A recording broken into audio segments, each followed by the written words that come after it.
create extreme pattern designs very quickly using a basic shape. I'm just going to use a circle, which I created using the ellipse tool.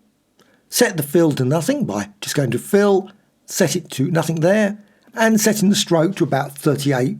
So just click and just set the value there. Once you've done that, go to filters and then down to colors and procedural texture. In procedural texture, you've got a whole range of different functionality. So presets, go down here to basic shapes and checkered. And you get this checkerboard design. Now at this point, I don't want the checkerboard design, so I'm just going to remove the RY part. So just go there and tab off there, and you've got a lovely straight lines cutting through that circle. Also, you can modify the value here, so you can go to, say, 50. But what you can also do, you can add additional equations. So click the plus here. So add equations. So I've got 3 of them now. I'm going to select that, copy it. And instead of R and G and B there, I'm just going to go with R. Deselect the A. And I'm just going to paste those into that. And now what you can do, you can go for A, B and C. So A, B and C all the way down there. G and B. So make sure you've got that grid there of R, G and B. And also you can go down here to Z. So you got that. Now what you can do, you can turn around and say, well, C, I'm going to go with 50. A, I'm going to go with 45. And you can see and get a whole range of different colourful designs very quickly using this.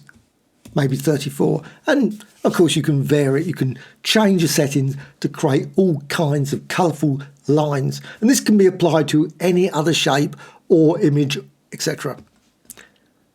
But I'm going to use that now. So click apply. Real nice design, but I'm just going to add some effects to it now. So go over here to layers panel. You can find that in the window menu and go to effects right down the bottom. Click there. And now add 3D. So just click here, make sure that's checked, that's highlighted, and you can change the radius. I'm just going to push it up to about 50. You can of course vary it, and also you could use some of the other ones like bevel and emboss. But also you can go for outer shadow. Generally I go about halfway for all of those, so all 3 about halfway. Perfectly reasonable, creates a nice shadow effect. And close. So I've now got this lovely design, circle design with colourful lines. Well, what can I do with that? I can turn it into a pattern. How to do that? You just go to layer and rasterize. You need to have it as a pixel layer.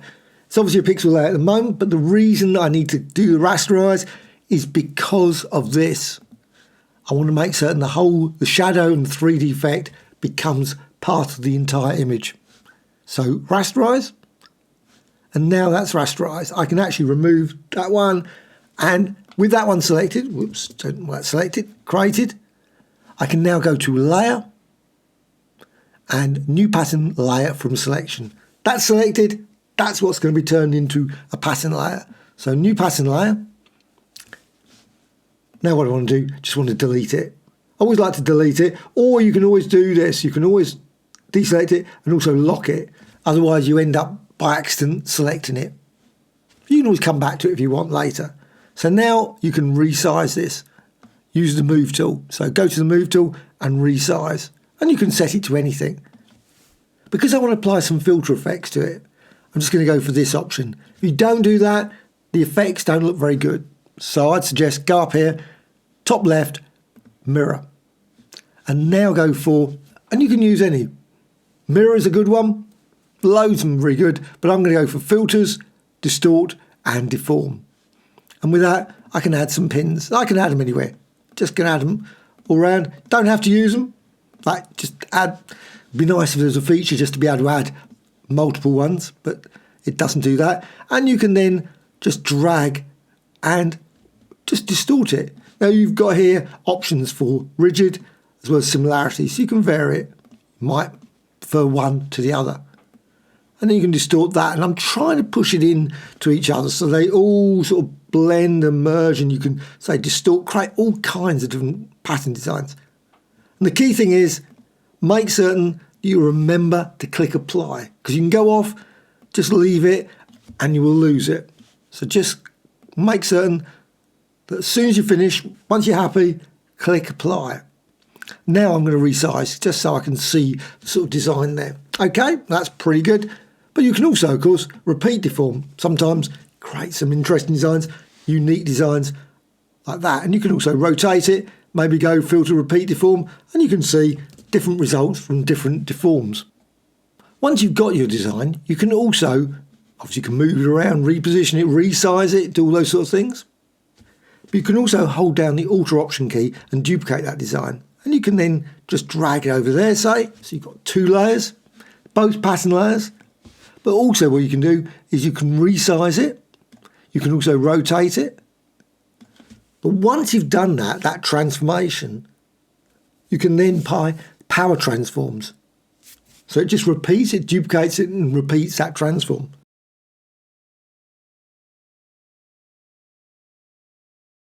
So Command J, you can see the design there. Command J, and you can apply it, say, 5 or 10 times. So you've got that. It looks like covered with colourful designs now. Now you don't have to, you can always undo if you think you've gone too far, just undo it. I'm just going to go with that.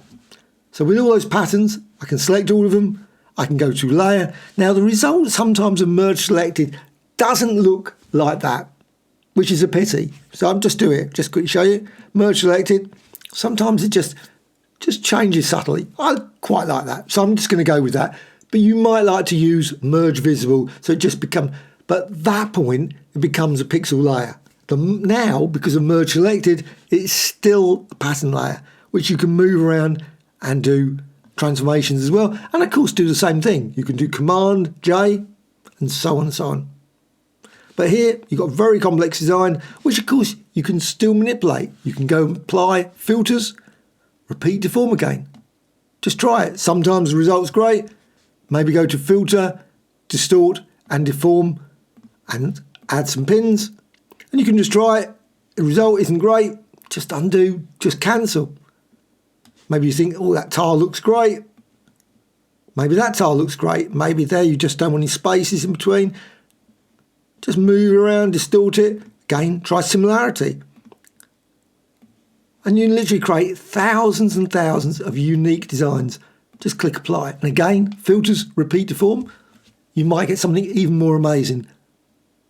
And then resize that. So literally thousands of shapes and designs from a single circle. But you can also use filters, distort and mirror. And that sometimes can create even more interesting designs simply by changing number of mirrors. And you can see as you do that, just move it around, try it out, change the input and click apply as well. Any questions, please let me know in the comments below. Always great to hear from you. Bye.